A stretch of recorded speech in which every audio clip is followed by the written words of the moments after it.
Mr. Speaker. Mr. Speaker. Denise Roche. Thank you, Mr. Speaker. Tēnā koe. I rise to take the call for the Greens on this, the third reading of the Accident Compensation, Financial Responsibility and Transparency Amendment Bill. Mr. Speaker, in my first reading of this, in the first reading of this bill, in my speech, I said that while this bill doesn't go anywhere near as close to our good green vision of a fairly funded and transparent and people-focused ACC, we will be supporting it because, as a previous speaker on this side said, it does go part of the way. I'd like to acknowledge the Transport and Industrial Relations Committee who worked very hard on this bill. Sir? Sorry, I'm just asking Mr Williamson to settle down. I think the emergency mics are working in an unusual way. Denise Roche, way go. Thank you. So I'd like to acknowledge the Transport and Industrial Relations Committee for their good work on this bill. It was fairly complicated, I found it, but I'd also particularly like to acknowledge the work of my colleague Kevin Haig for his work on the committee and particularly on the way he was able to get agreement for consultation to happen around some of the regulations that will accompany the bill. As I've said, we did find this an imperfect bill, but before I go into the areas about where we would have done it differently, I'd like to speak about the parts that we do support, because we do like to work constructively as much as possible. So we supported and support the intended changes to make the levy setting process more transparent. And we note that organisations like Business New Zealand and the Council of Trade Unions have been calling for more transparent and more effective ways of doing that. I'd also like to acknowledge the fact that the Council of Trade Unions did say that they'd like better, effective and more effective consultation. There is something else that the Council of Trade Unions said in their submission, which I think we should actually acknowledge and take notice of as well. And that was, and I'd like to quote it actually, they said the consultation process was a disrespectful waste of submitters' time. That was not in general a reflection on ACC. The waste came at the end of the process.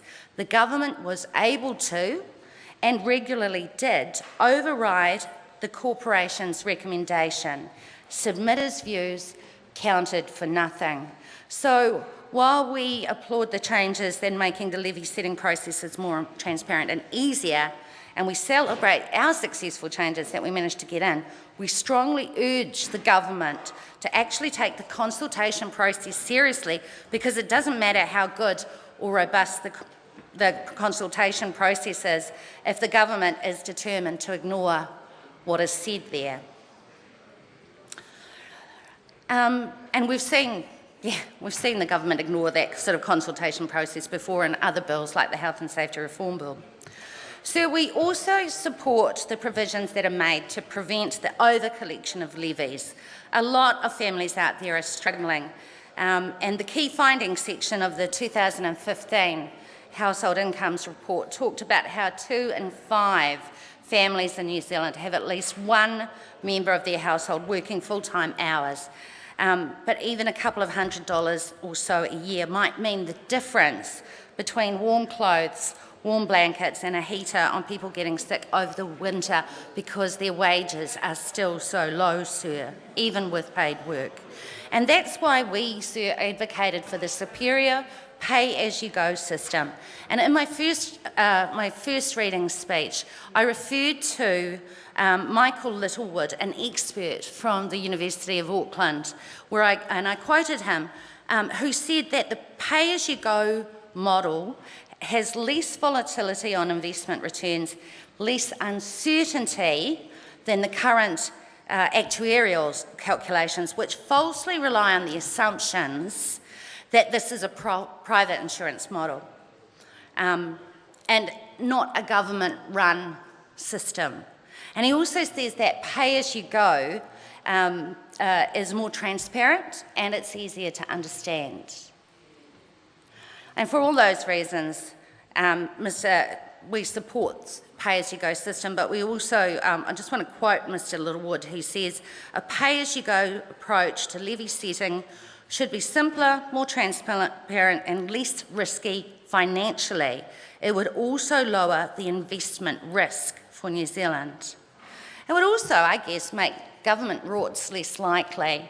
My colleague Ian Lees-Galloway, in one of his speeches during the Committee of the Whole House, I think, spoke about the raising of the ACC levies to cover the government's propensity for perpetual budget deficits due to their giveaways to people who already have enough. And we see examples of that as the dividends from Housing New Zealand returning to the government rather than being reinvested to fix our leaky model. Even if the member is quoting someone when he was being irrelevant, it doesn't become relevant that way. Okay, but it was a good point, sir. Good try, but keep going, please. Okay, so the departure from pay-as-you-go system has shifted ACC from a fully funded fair public service to one that's closer to a neoliberal private insurance model. And Mr. Speaker, we've all heard horror stories about ACC, with the most egregious one being exposed by my colleague Kevin Haig in 2012, where ACC managers their pay was linked to the number of long-term claimants they could get off the corporation's books. And that's what I mean by neoliberal, sir. So Kevin Haig referred to the culture of creeping disentitlement and the degradation of our public services that happens when a neoliberal model is applied to our public services, and we're seeing it elsewhere, and I will stick to the point. So what would ACC look like under a Green government? It would be fair, it would be comprehensive, transparent, and most of all, it would be people-focused. We would guarantee that all people who've got genuine work-related gradual process injuries, diseases, infections, including occupational overuse injuries and chemical poisoning on the job, that they could obtain ACC cover. And we'd ensure access to specialist assessors to ensure that people can receive full entitlements. We would revoke co-payment requirements, sir. We would also establish an independent ACC ombudsman to improve accountability against abuses, and we would support specific risk-based levies to encourage injury prevention where that's appropriate, and so that could have a remarkable impact on those industries that are at high risk. And I stress high risk, like forestry, like construction, all those ones.